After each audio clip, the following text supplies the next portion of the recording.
वो 4 भाइयों की इकलौती बहन, बड़े लाड प्यार में पली, बड़े ही नाजों में पली। इसने सिर्फ खुशियां ही देखी, दुख का जैसे कभी कोई पता ही न था। और लाड प्यार भी इतना था कि माँ ने उसकी प्रारंभिक शिक्षा भी घर में ही करवाई, क्योंकि वो लड़की को घर से बाहर नहीं भेजना चाहती थी। लेकिन प्रारंभिक शिक्षा पूरी होने के बाद ये ज़रूरी हो गया था कि वो आगे की पढ़ाई करे। लेकिन उस समय पे बहुत ज़्यादा सुविधाएं नहीं थी, रोड नहीं थे, आने जाने के लिए वाहन नहीं थे, तो लोग बहुत लंबी लंबी यात्राएं भी पैदल किया करते थे। तो उस गांव के बहुत सारे बच्चे स्कूल पैदल आते जाते थे, कई किलोमीटर चलते थे। लेकिन वो नाजुक सी कली जो अभी तक घर से बाहर ही नहीं निकली, उसके लिए पैदल चलना एक बहुत ही मुश्किल काम था। लेकिन माँ ने उसे समझाया कि बेटी ये ज़माना बिल्कुल अलग है, आज शिक्षित होना बहुत ज़रूरी है हर किसी के लिए, और ख़ास तौर पर लड़की के लिए। शिक्षित रहोगी तो समाज में तुम्हें सम्मान प्राप्त होगा और लोग तुम्हें अच्छी नज़र से देखेंगे, तुम्हारा आदर करेंगे।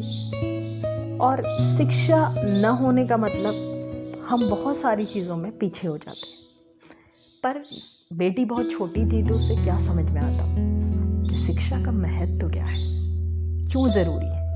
क्योंकि ना तो उसके लिए कभी खाने की कमी थी, न पहनने की कमी थी, न रहने की कमी थी, तो उसे क्या समझ में आता शिक्षा क्यों ज़रूरी है। और उसे लगता था कि जीवन तो इतना आसान है, इतना मस्ती भरा है और ऐसे ही रहेगा, जीवन में कभी कोई दुश्वारी नहीं आएगी। बिल्कुल संपन्नता से परिपूर्ण उसका जीवन था।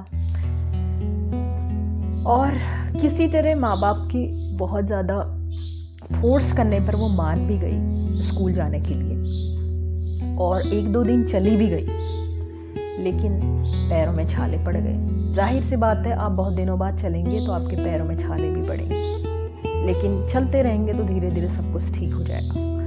पर पैरों में छाले पड़ गए, पैर सूज गए और बड़ी मुश्किल से वो कई दिनों में तो ठीक हुई। अब उसका बहाना बिल्कुल पक्का हो गया कि मैं तो चल ही नहीं सकती, तो मैं स्कूल कैसे जाऊँ।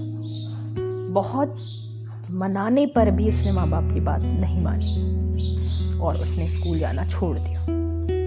स्कूल जाना छोड़ दिया तो करने के लिए कुछ खास तो अब उसके पास था नहीं, तो दिन भर मटर गश्ती करती थी, घूमती फिरती थी।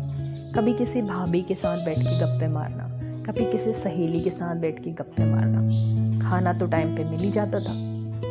तो इसी तरह उम्र गुजरती गई। अब ये समय भी ऐसा था जब आप पढ़े लिखे नहीं, कोई बात नहीं, शिक्षित नहीं है, कोई बात नहीं, लेकिन आपका एक बहुत ही ज़रूरी अहम जो मंजिल होती है वो होता है विवाह। और विवाह करना बहुत ज़रूरी था, और वो भी कम उम्र में ही विवाह कर दिया जाता था। लड़की जब 16-17 साल की हो गई तो माँ बाप को उसके विवाह की बहुत ज़्यादा चिंता सताने लगती थी। उन्हीं दिनों उसकी एक बड़ी बहन, चचेरी बहन की शादी हुई। तो उस शादी में जो बाराती आए थे उनमें एक लड़का भी था जो दिखने में बड़ा आकर्षक था, नौजवान था, और पिताजी को देखते ही वो पहली नज़र में पसंद आ गया। उन्होंने उसके बारे में थोड़ी बहुत छानबीन की, पता लगाया तो पता चला लड़का ग्रेजुएट है। बस फिर और क्या चाहिए था। उस ज़माने में ग्रेजुएट होना मतलब कि सरकारी नौकरी की गारंटी। पिताजी बड़े आश्वस्त हुए। उन्होंने कहा इससे अच्छा लड़का तो मिल भी नहीं सकता और उनकी बेटी की लाइफ इसके साथ सिक्योर है। इसलिए उन्होंने उसके बारे में अपनी पत्नी को बताया। पत्नी ने भी हामी भर दी।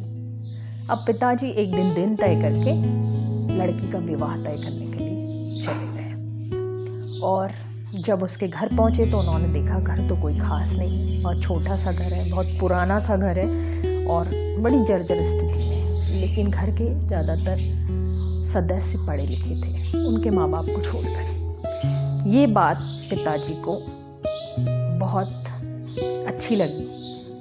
और क्योंकि जब हम कम पढ़े लिखे होते हैं तो हमें ज़्यादा पढ़े लिखे लोग अट्रैक्ट तो करती ही। तो उन्होंने घर वर नहीं देखा। उन्होंने सोचा कि पढ़ा लिखा तो है ही और जॉब तो सिक्योर है ही, इसलिए उन्होंने शादी की बात पक्की कर दी। अब शादी की बात पक्की हुई, दिन तय हुआ शादी का। लड़के वालों ने कहा कि वो लड़की का जोड़ा, लहंगा, ज्वेलरी सब अपनी तरफ से लाएंगे। पिताजी को भी बड़ी खुशी हुई, क्योंकि उन्हें लगता नहीं था उनकी कंडीशन देख के कि वो लाएंगे, लेकिन उन्होंने ऐसा कहा तो उन्होंने भी खुशी जाहिर की। और उसके बाद लड़की की शादी तय हो और एक निश्चित दिन पर शादी हो भी गई। विवाह हो गया। विवाह के दिन, विदाई के दिन थोड़ा बहुत उसे समझ आया, दुख हुआ कि वो अपने घर से तो जा रही है हमेशा के लिए किसी और के घर में। अब इस घर में उसका पहले की तरह आना जाना नहीं होगा। और वाकई ऐसा होता भी। लड़की ससुराल पहुंची, डोली उतरी और सब लोग देखने आए दुल्हन कैसी है। सबको बड़ी क्यूरियोसिटी रहती है दुल्हन देखने की, दुल्हन को क्या क्या आता है ये देखने की। अभी दुल्हन को घर पहुंचे हुए आधा ही घंटा हुआ था, तो धीरे धीरे एक ने कहा, अब तो शादी हो चुकी है तो मेरा नेकलेस मुझे दे दो। दुल्हन सन्न रह गई, ये क्या बोल रही है। और साथ साथ ही फिर 2-4 आवाज़ें और आई। किसी ने कहा मेरा लहंगा भी दे दो, किसी ने कहा मेरी पायल भी दे दो, किसी ने कहा मेरी चुनरी भी दे दो। और ऐसे कह के दुल्हन के एक एक करके सारे सामान, जो शादी का जोड़ा था, ले लिया गया और उसको एक साधारण सी साड़ी पहनने के लिए दे दी गई। और तब उसे समझ में आया कि जो दुल्हन का होता है वो तो उसके पास कुछ था ही नहीं। दूल्हे वाले तो सब कुछ मांग कर लेकर आए थे। शुभा को उस दिन पहली बार दुख का एहसास हुआ। उसे समझ आया कि वाकई शायद अब उसकी ज़िंदगी में दुश्वारियाँ शुरू हो गई।